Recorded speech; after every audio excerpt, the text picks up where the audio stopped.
Welcome to Black in One Piece. I'm your host, Dr. Tasha, and you're tuned in to the Millennial Black Professor Media. Today on Black in One Piece, I am joined by Joseph Shepard. Welcome, and thank you so much for being with us today. Thanks so much for having me. I'm excited to be here. Yes. So we're going to jump right in. Let's do it. If you can share with us what you do professionally, and then anything that you think we should know about you personally as we jump into this conversation. Yeah, my name is Joseph Shepard. My full-time job, or what I like to say, what pays the bills, is I'm the chief of staff at a national nonprofit called Lead for America. I've been there going on 3 years now. Wow. Working alongside the organization, keeping intergenerational talent in communities that are often overlooked and underserved. So I take very big pride in that. And I'm also involved in a myriad of other things that I believe is professional development for me and myself. But I would say that I am a Black young professional who is striving to be great in all that I do, failing out loud, but also learning out loud in hopes of inspiring other people to do the same thing.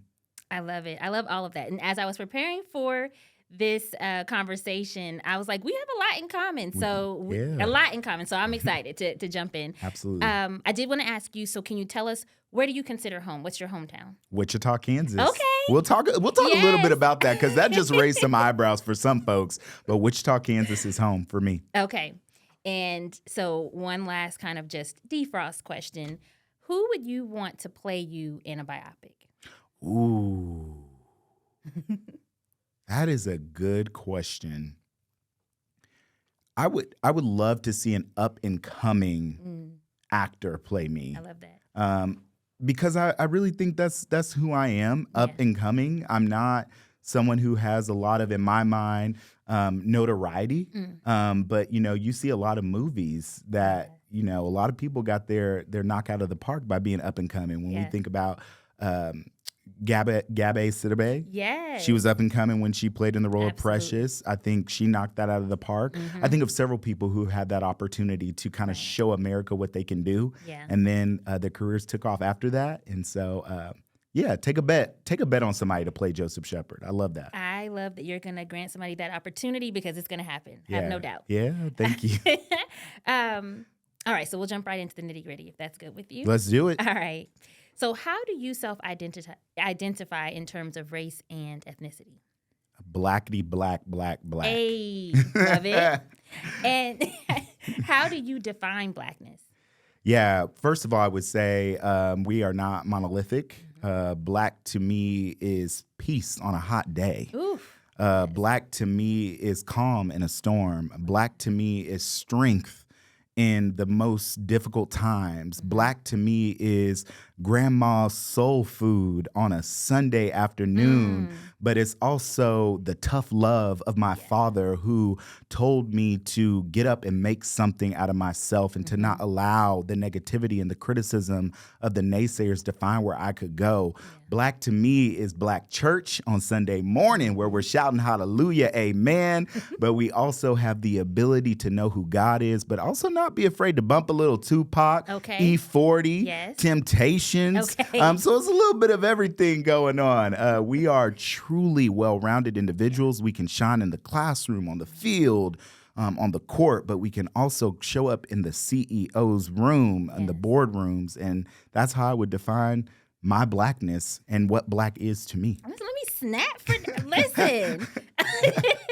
Thank you for that. Absolutely. So, just as a follow-up, I actually did not grow up in the Black church. So I'm always interested in others who did, their stories of what the Black church means to them. So can you elaborate a little bit more on how the Black church shaped you and shaped how you see Blackness? Yeah, I owe everything that I am to the African Methodist Episcopal Church, AME. We were founded in the late 1700s by a man named Richard Allen who, quite frankly, was tired of not being able to worship with his counterparts in the same way. And so instead of, trying to continuously combat the system, he decided to create his own church, which would then later on become the African Methodist Episcopal Church, a freed slave created the African Methodist Episcopal Church in Philadelphia. And what started in Philadelphia is now international. Yeah. We have congregations in Africa. We have the oldest Black church in Wichita is an AME Church, Wow. St. Paul African Methodist Episcopal Church. So I tell people all the time, my fight for activism, my fight for civil rights and justice amongst all people stems from my time being in the AME Church, learning how to speak, learning how to be bold, stand in my power and my truth, even when I'm standing alone. The AME Church taught me that. So I owe a lot of who I am to the church. And I want more young people to, I understand that faith is not always a comfortable place for folks, understandably so. So I'm trying to really define what Christianity looks like to our generation, and that you don't have to be perfect to really lean into faith. You just have to be willing to love who you are, accept who you are, and know that God loves you as well. Yes, such an important message. Yeah. Ooh. Well, thank you for that. Of course. So one thing that I talk about with my friends a lot is something I call peak Blackness. And how I define peak Blackness is those moments, those experiences where you're like, I love being Black, or I love us. Yeah. So share with us, what is that for you? What are those times when you think, I just love us, I love being Black? There's something about a strong Black woman for me. Oh, okay. But like a strong Black woman that is just has like this, you don't have to necessarily, I always tell people leadership is not about being the loudest one in the room. It's not about having the best ideas, but there's this way that, like, I think of Dr. K-Mock Morgan. That's who came to my mind as you were talking. It's like, yes. Yeah. So Dr. K-Mock Morgan was my interim dean of students when I attended Wichita State University as an undergrad. And she had this way of checking you in such this beautiful way. She would never raise her voice. She would never say a bad word, but you knew. Yeah. Right? And I just love seeing a strong Black woman who is not afraid to check and correct you, but love on you at the same time. Yes. They may not always be visibly standing on the front line for you, but they're in the background moving some things around. Absolutely. So that way you can walk through the door that has been kicked open for you. So I think of Danielle Johnson. I think of Dr. K-Mock Morgan. I think of the Black mamas who are raising Black daughters, Black sons, and showcasing to the world that where they come from does not define where their children will go. Or what they can be, and they're helping them not be boxed in, because sometimes as Black people we compartmentalize ourselves. I know as a Black man, I've really struggled with that.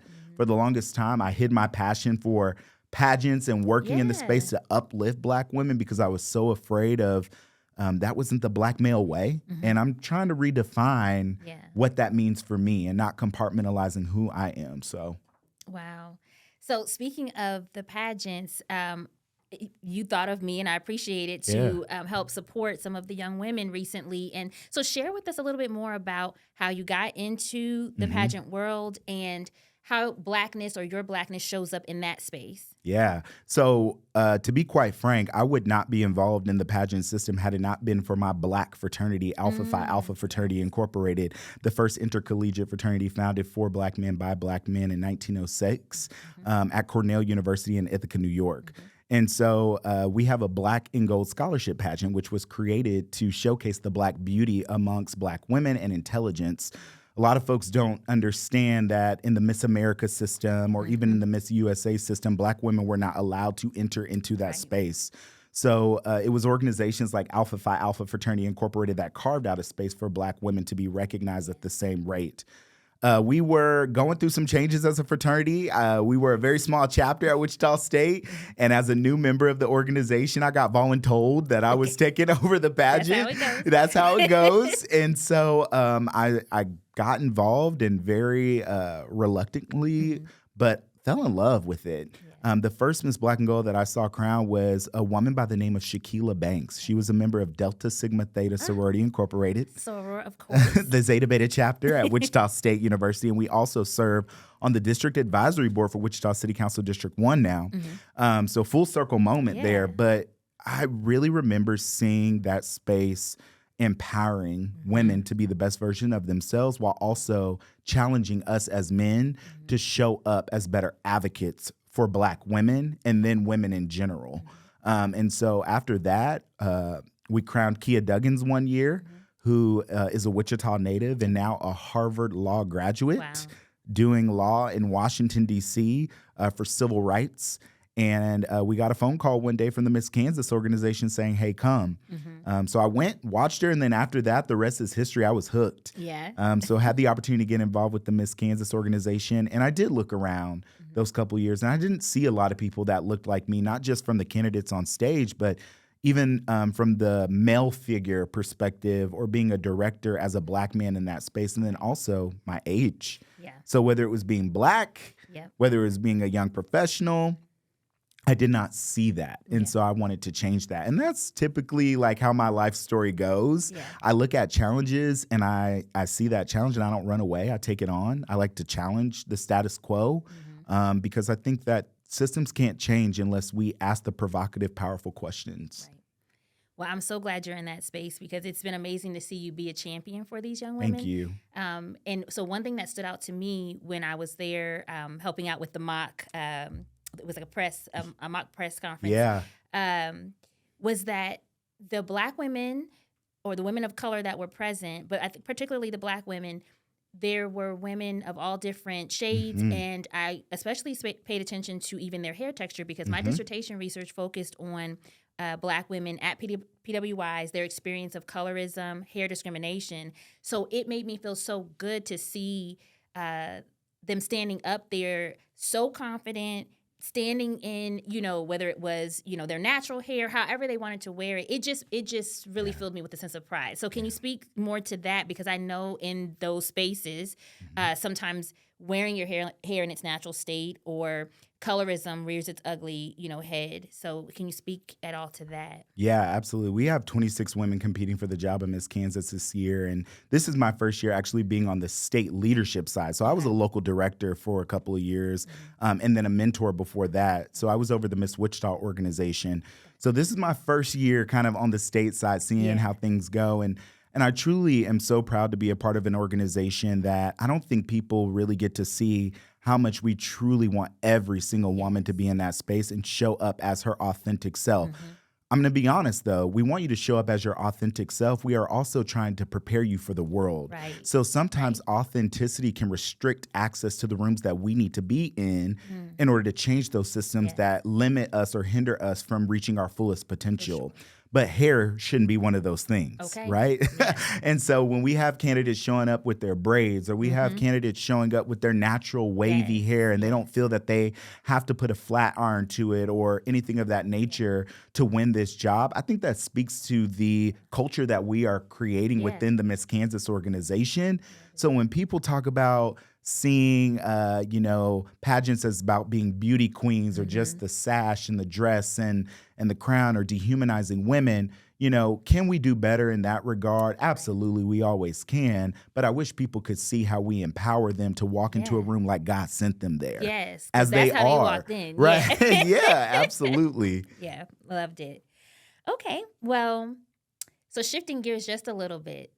I think I know the answer to this question, but I want to hear it from you. All right. Has there ever been a time in your life where you wanted to be anything other than Black? Yes, I was just telling this story at Lead for America's what we call Power Hour. Okay. We have a Power Hour in Lead for America because one of our values is bridge building. And so we're really focused on right now, how do we create a space of vulnerability and connection amongst our staff to truly understand bridge building?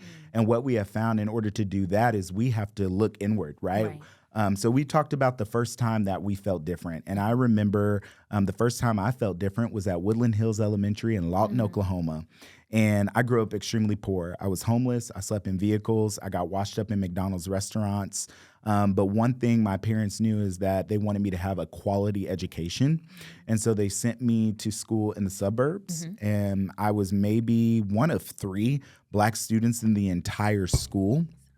And that particular experience made me feel less than. And I remember one day taking chalk off of the chalkboard. I'm 30 years old, but we still had chalkboards then. Right. And I remember taking the chalk and covering my entire face and being encouraged to do so by cafeteria ladies at that time. And or I'd like to call them support staff. And so that was a very eye-opening situation for me. And I remember being beat up in the 5th grade on the playground there. And being called very derogatory words.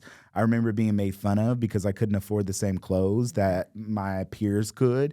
And so, it was in that moment where I knew I was different. But later on in life, I learned that my difference was my superpower. And I think that takes a lot of children a very long time to own. Yeah. And so whenever I'm mentoring or trying to coach somebody, whether it be through the Boys and Girls Club, Youth of the Year, or through my fraternity, I always try to get people comfortable with owning what the world would deem as a weakness as their superpower. Yeah. Because I tell people all the time, I have lots of weaknesses. I live out loud. I fail out loud. There are things people could say about me all the time that would probably in the eyes of the world deem me unqualified for a lot of things. Right. But the difference is I own those mistakes because I believe that there's power in mistakes and there's power in failure, and we have to own that. Absolutely. That's super powerful. So you mentioned you shared the experience that happened when you were younger. And so just kind of digging a little deeper into that, I mentioned that my dissertation research focuses on hair and skin color. So I always ask when I'm talking with others about their experience of Blackness, how would you describe your skin complexion, your hair, and how do you feel that your skin and hair have played a role in how you see your own Blackness, how others see you, and just how you show up in the world? Yeah, I'm a chocolate bar. I'm a chocolate bar. I've got melanin.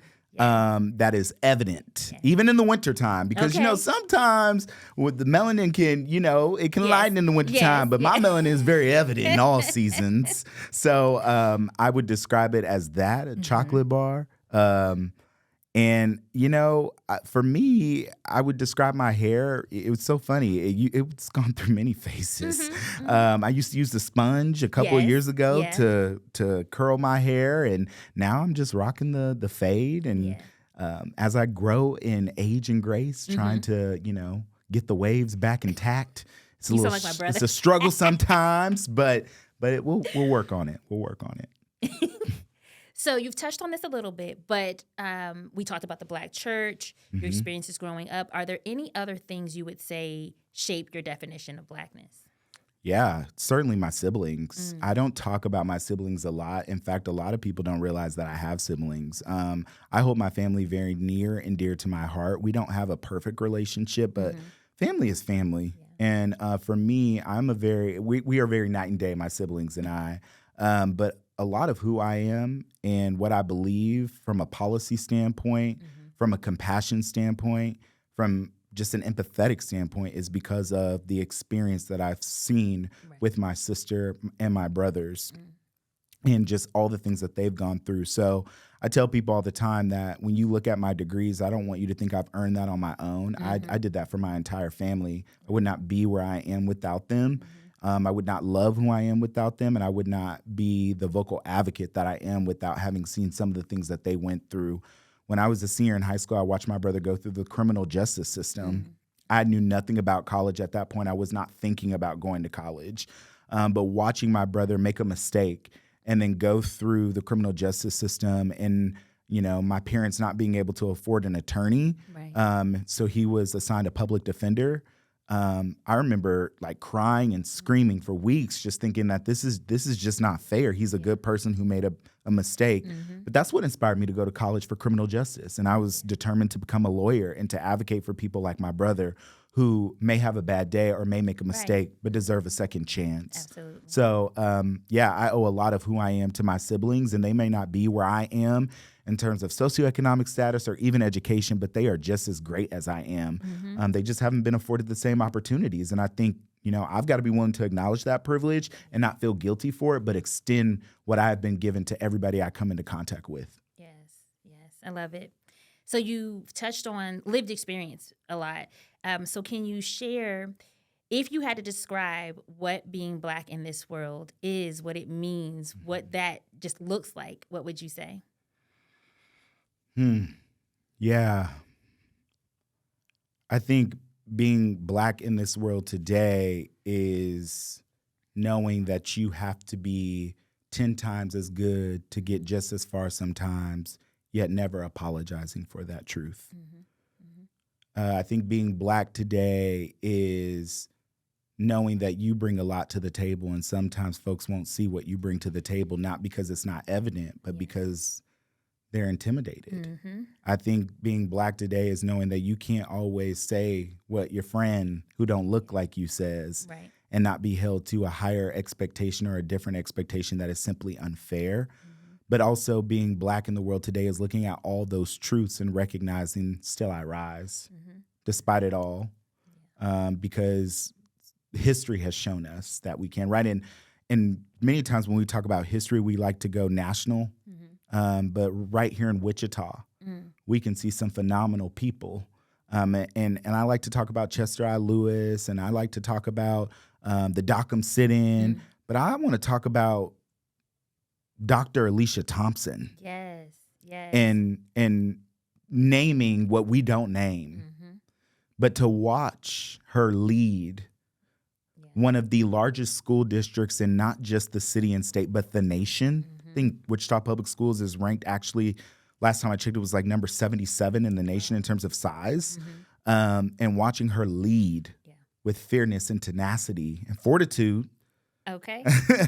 that shout out to Sorta. Right. She is the example of, like, we don't allow the odds that are against us to define, again, what we can do, where we can go, what we can achieve. And I'm so inspired by her and those who have come before her as well. That's how I know I can do great things. Absolutely. So I want to continue with that, because the things that you described in terms of the things we can and can't say, the having to work however much harder. I just gave a presentation last week with Connie Mansaw about emotional labor, Black women's emotional labor, and how do we transform that into workplace wellness. And so I think it's the case for all Black people in the workplace, having to manage like things that you're a non-Black employee or an employee who's not a person of color, because you know, you just don't have to think about those things. You don't have to think about how what you just said, a random, you know, benign sentence is going to land with your coworkers any given day, or entertaining people on the Teams chat, like when you are just trying to get your work done. So what are your thoughts on how we as Black people can maintain not just workplace wellness, but just overall wellness when we're managing that emotional labor in so many aspects of our life? We've got to remember that we've earned our spot in the workplace. And I'm speaking from a very recent revelation for me. I think many times a lot of people, when they describe what they're feeling against their Black colleagues, they use words that they don't even realize are microaggressions or very just detrimental to the success of the Black professional. Words like, I don't know if my emotional and psychological safety is a priority when I'm around them.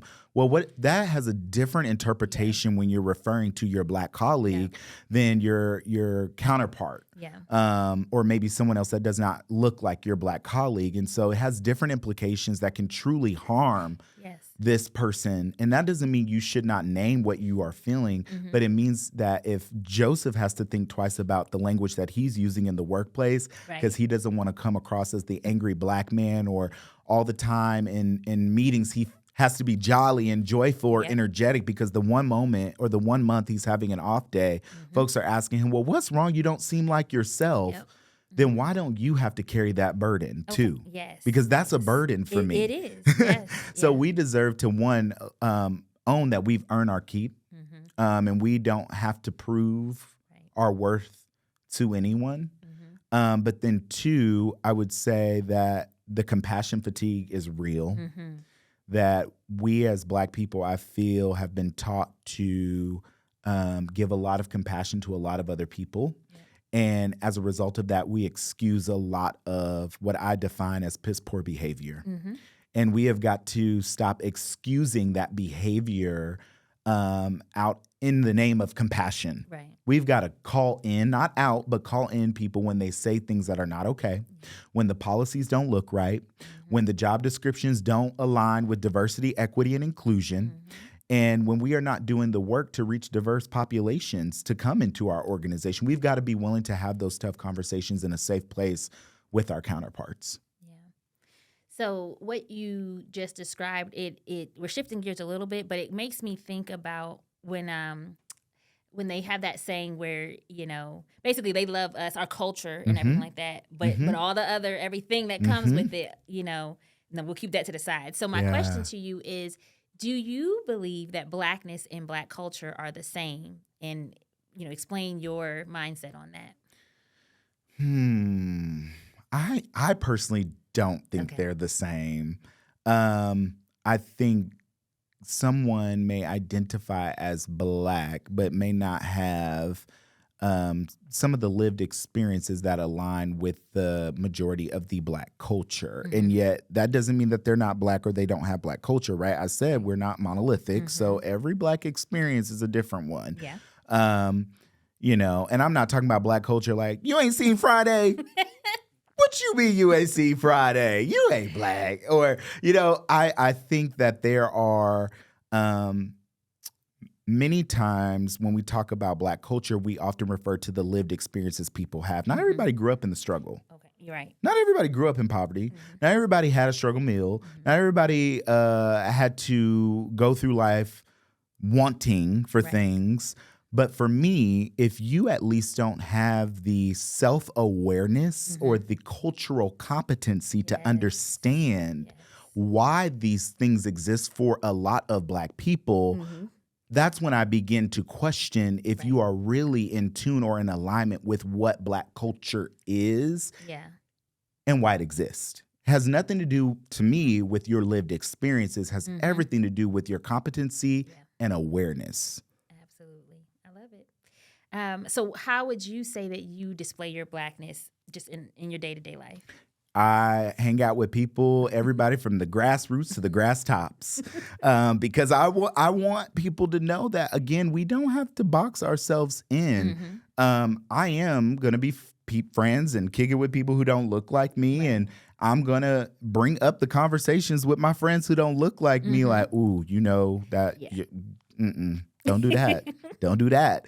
And I'm also going to be able to kick back with my frat brothers and have the conversations in a laid back way about going to the Black barber and how that's therapy to us. How Black men going to their barber every week to get the fresh cut is therapy. So when people are like, you go to your barber every week, I'm like, it's therapy. It's therapy. So hanging out with folks from the grassroots to the grass tops, as well as being able to engage in those conversations. But the last thing I'll say is never forgetting who I am and where I've come from. Because I sit where I'm able to sit now, and I feel like I haven't even reached my peak yet, but I feel like I'm only able to do that because I remember where I've come from. I know what it's like to go without. I know what it's like to be the person in the room who feels alone. And so when I finally make it into the spaces where I've never dreamed of, it's important for me to never lose sight of who I am at my core and to never lose sight of advocating for more people who come from that background to be in that same room. Well, that is a perfect segue to our key question of the day. And that is, what does Black in One Piece mean to you? So we spoke briefly about how there were incidents in the news that made me think, we're always trying to make it Black home, Black to the future, Black in One Piece. And then had the conversation with my brother, and he shared his view on it in terms of just showing up for him in the workplace.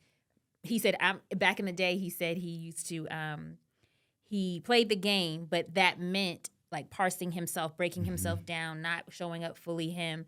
And now he plays the game Black in One Piece is what he says. So I'm excited to hear what your take on Black in One Piece is. Yeah, you can't compartmentalize us. You have to want and love all of who we are.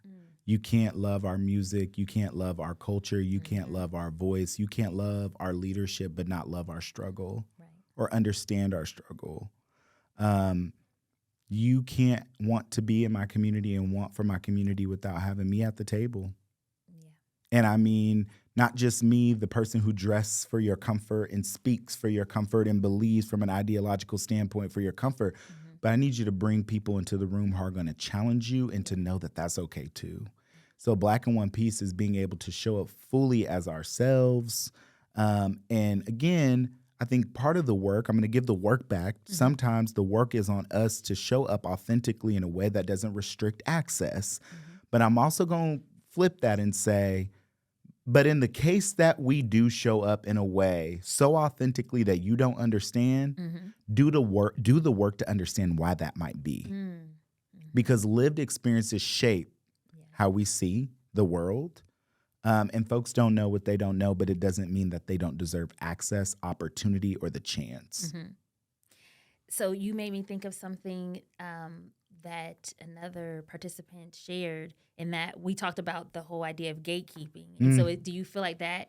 What are your thoughts on gatekeeping in our community? Is that something that we need to do more of? Because I see people on social media saying, y'all give too much away. Y'all inviting all these people to the cookout like y'all doing too much. So what are your thoughts on that? There's a healthy balance. There's a healthy balance. I think if you would have asked Joseph Shepard 5 years ago, I was like, no.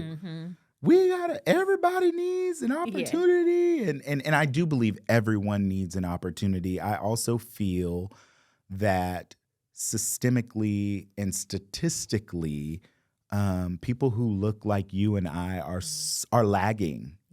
And so we have to be very intentional about where we are pouring in to ensure that if we are ever going to make up for the gap that exists, which will be hard to do, but if we are ever going to get close to making up for that gap, we have got to focus on us in some areas. And it doesn't mean that we exclude other people, though, from being a part of that process. I think it is powerful to see people who don't look like us wanting to contribute to the cause. And in fact, we need that.